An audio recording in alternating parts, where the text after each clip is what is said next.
राधे राधे सभी भक्तों को और जय श्री राम। तो आज हम इस वीडियो में जानेंगे कि जो वट सावित्री व्रत होता है वो कब कितनी तारीख को है और इसका महत्व क्या है और महिला इस व्रत को क्यों करती है। तो ये सोमवती अमावस्या का ये व्रत पड़ रहा है ज्येष्ठ में और पंचांग के अनुसार ज्येष्ठ महीने की अमावस्या तिथि पर ये व्रत पड़ता है लगभग। तो इस बार है जो ये पर्व सोमवार मई को मनाया जाएगा और इस बार जो वट सावित्री व्रत का दिन है वो सोमवती अमावस्या का संयोग बन रहा है। बड़ी शुभ फलदायक माना जाता है ये व्रत। और ऐसे में चलिए हम जानते हैं कि हमें किन किन बातों का ध्यान रखना चाहिए। तो जो स्त्रियां सुहागन होती हैं वो सभी ये व्रत करती है। और वट सावित्री व्रत एक मुख्य रूप से महिलाओं द्वारा अपने पति की दीर्घायु के साथ साथ सुख संपत्ति और घर में अखंड सौभाग्य की कामना के लिए रखा जाता है। घर में सुख शांति रहती है, परिवार में सुख शांति रहती है। इस दिन वट वृक्ष यानी बरगद के जो पेड़ होता है उसकी पूजा की जाती है, वहीं पर बैठ के अर्चना की जाती है। साथ ही इसी तिथि में शनि जयंती का रूप भी मनाया जाता है।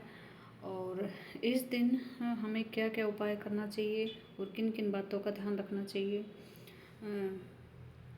मुख्य रूप से वट वृक्ष की पूजा की जाती है क्योंकि कथा के अनुसार सावित्री ने अपने जो पति सत्यवान के प्राण वट वृक्ष के नीचे ही बैठ के वापस किए थे। ये कहानी हम बहुत दिनों से सुनते आ रहे हैं और व्रत के दौरान ही महिला वट वृक्ष के नीचे बैठकर ही अपने पति की दीर्घायु का वट वृक्ष के नीचे वहाँ पे जल अर्पित करती है और वरदान मांगती है। इसके बाद जो वृक्ष होता है वट वृक्ष उसको चंदन रोली और टीका लगाया जाता है और अंत में जो वृक्ष होता है उसके चारों तरफ 7 बार कच्चा धागा लपेटा जाता है और परिक्रमा की जाती है। इसके अगले ही दिन ही 11 भीगे हुए चने खाकर व्रत का प्रण किया जाता है। तो ये व्रत बहुत ही शुभ होता है और जो सुहागन औरत होती है उन्हें करना चाहिए। व्रत वाले दिन सभी जो महिला होती है सुबह जल्दी उठ के स्नान और साफ सुथरा होकर व्रत का प्रसाद भी बनाएं और इस दौरान सिंघाड़े के आटे के बने पकवान के साथ साथ गुड़ और आटे के भी पकवान बनाएं। और व्रत में चना पूरी पुए का भोग भी लगाएं प्रसाद के रूप में और इसे ग्रहण कर सकते हैं। इस दिन कुछ महिलाएं इस दिन सिर्फ फलाहार भी करती है और कई जगहों पर व्रत में मीठी पूड़ियाँ या मुरब्बा भी खाया जाता है। तो आपका जैसे आपके परिवार में करते हैं आप उसी तरह करें। और व्रत के साथ साथ महिला घर में अन्य लोगों को भी तामसिक भोजन दूरी बनाकर रखना चाहिए। जितने भी परिवार में होते हैं शुद्ध खाएं, शाकाहारी खाएं और साथ ही इस दिन हमें चावल और दाल बनी चीज़ों का भी सेवन नहीं करना चाहिए। साथ ही हमें इन बातों का पूजा के दौरान हम ना तो काले कपड़े पहने, जैसे हमें काले साड़ी सूट कोई नहीं पहनना चाहिए, हमें रेड कलर का ही पहनना चाहिए। इन बातों का हमें ध्यान रखना चाहिए।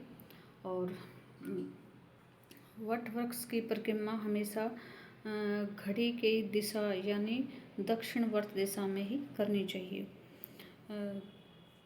तो हम छोटी छोटी चीज़ों का हमें ध्यान रखना चाहिए और अपने व्रत को श्रद्धा और भाव से पूरा करना चाहिए और मनोकामना मांगनी चाहिए कि घर में सुख शांति रहे, अपने पति की दीर्घायु मांगे। और तो ये व्रत बहुत ही महत्वपूर्ण होता है। तो सभी को इस व्रत के लिए शुभकामनाएं। और वीडियो में आपको कुछ भी थोड़ी सी भी आपको हेल्प मिली हो तो जय श्री राम, राधे राधे आप कुछ भी लिख सकते हो। और ये जो मैंने जानकारी थी आप लोगों के साथ साझा की जितना मुझे पता था। तो अपना ध्यान रखिए। राधे राधे सभी।